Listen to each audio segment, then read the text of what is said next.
Underkill TV, still here at the Steelhouse Festival, joined by the one and only Mr. Sebastian Bach, who's literally just come off stage. Yeah. How do you enjoy that, Seb? I had a great time.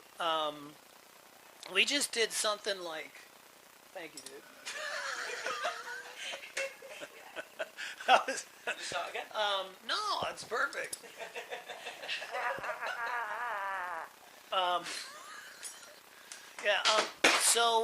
We just did something like, I don't know, I think 19 shows in 23 days.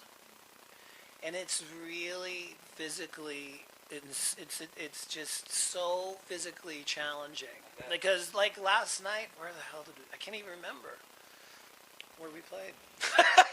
Yesterday was a travel day. Yesterday was a travel day from Norway. The funny thing is that I when I'm on stage singing, I feel great, right? But then when I'm done and then we gotta travel, it's just very physically tiring. The one thing I was going to ask about your set at the minute is some of these new songs are absolutely banging live, and you've got the new album out, which is the follow-up to Kicking and Screaming. Can you tell us a little bit about that? Yeah, the new album's called Give 'Em Hell. It's a positive, uplifting title. New video's a real happy tune called All My Friends Are Dead. I just, I got into this business to make music, and I love making new albums. I don't know, honestly, how long albums will be around, like, in that format. Yeah. I don't know. It's beyond my control. But I really enjoy, like, going into the studio and creating new stuff. It's for me, that's super interesting and creative. And it's the opposite of the road. Like, the road is physical, and being in the studio is very what's the word?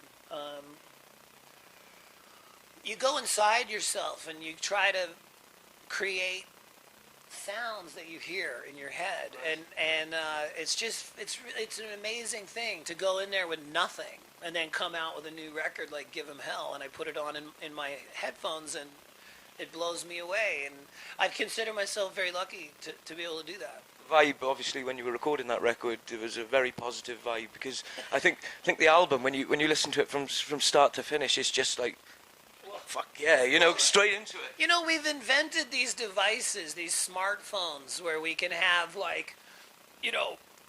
70,000 records, and then so I don't ever want to stop. Like, I want to give you new stuff. Yeah. And also my voice has a life of its own, and when I make these albums and I hear the screams, like in All My Friends Are Dead in the middle part, I go, oh my God, I can't believe that's me. Like, I can't. I'm a fan of me. There's nothing at all wrong with that. I'm a Sebastian Bach fan, actually. Well, I love the guys in my band, They're great musicians, fantastic musicians. I love it, and they're very hard workers, very professional.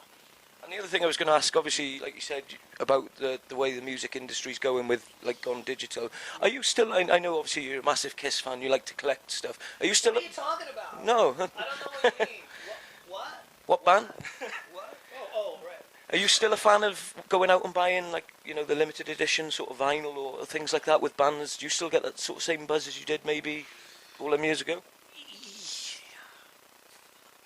It's a tough question to answer because I have an ex-wife now. So, the first thought that comes into my head is that I used to buy whatever the fuck I wanted all the time, every day, all day. I didn't even think about it. But when you go through a divorce, you can't go, oh, I'm going to get the new limited edition, fucking. That's not the first thing in your head.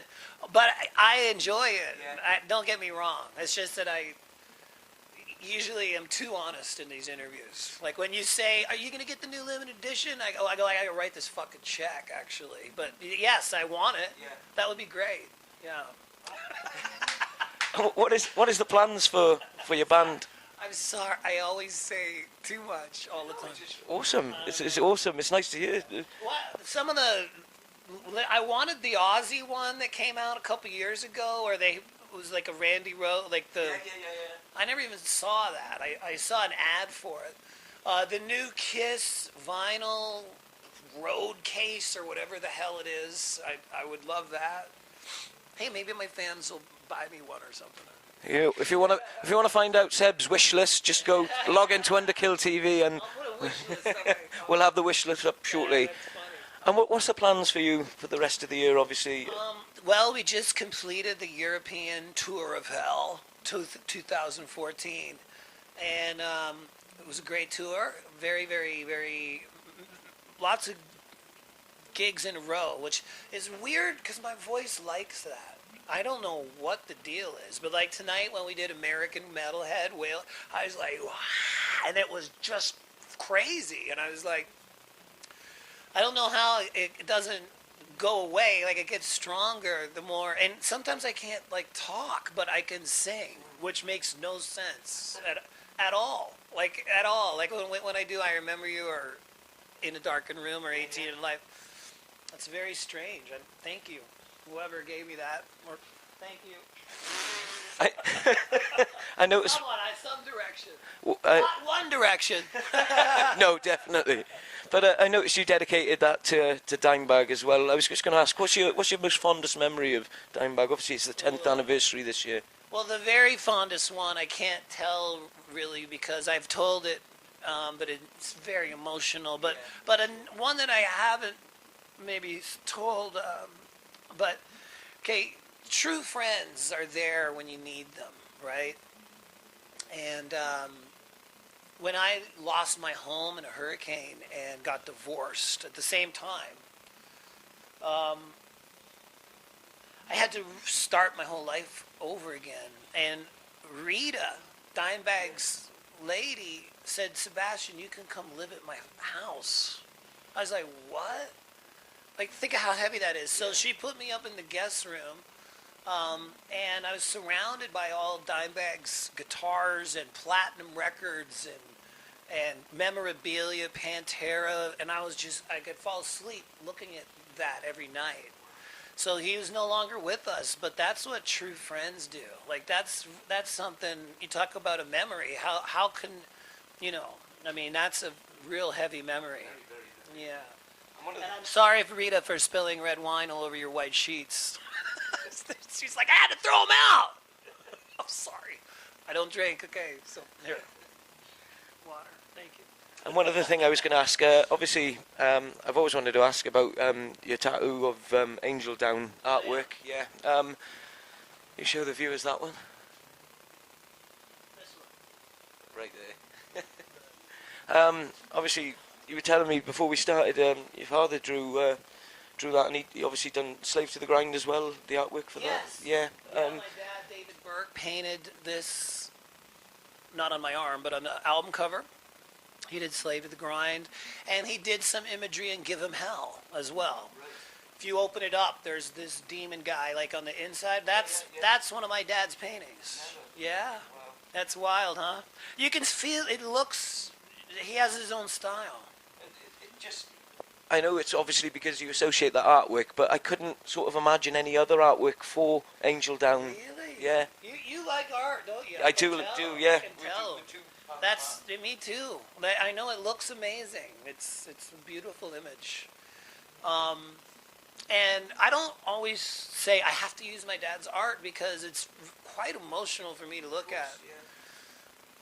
So, but sometimes there's nothing better. Like I'll look at imagery and my dad's is better than all the others. But you know what's wild? I have to give credit to my friend Cheryl Rickson because I was gonna put that demon painting of my dad's on the cover of Give Him Hell, and I showed her that picture, and she goes, "Sebastian, you should have you as that." And I didn't think of that. And then she described it like, make that like you, man. Like make like a picture of you, like Give Him Hell. And I go, that'd be weird, but I said it to the artist, and he did it, and it was great. It was, thank you, Cheryl. She's my friend in LA. She gave me that idea, and it came out really good. Excellent stuff. Well, Sebastian. And Richard Villa is the artist, by the way. That was bad form on my part. Richard Villa, you rock. He also did the cover to Kicking and Screaming. Yeah, he's really good. Excellent stuff. Well, Sebastian, once again, it's an absolute pleasure to talk to you. And I know you've been really busy, and appreciate you taking the time out to actually talk to us. And I appreciate the support. I appreciate 25 years of rock and roll. That crowd out there in Wales has had a great time. It was a lot of fun. So many little kids there today. Yeah. Did you see that? Yeah. Well, yours. Yeah. Da, da, da, da. She was loving it. She was loving it down the front there. I gave her some water. You gave her a big shout out saying the little youth gone wild. Yes. You know, because I have fond memories of going to concerts with my parents too. So you know, it's a fun thing to share. Yeah. Right on. You are the youth go wild. Excellent stuff. Well, Sebastian, it's been an absolute pleasure to catch up with you, and we hope to catch up with you perhaps the next time you come through. Maybe talk about another album. Okay, buddy. If they still exist. Once again, this is Alistair for Underkill TV, signing out with the one and only Sebastian Bach. Cheers, guys. Thank you.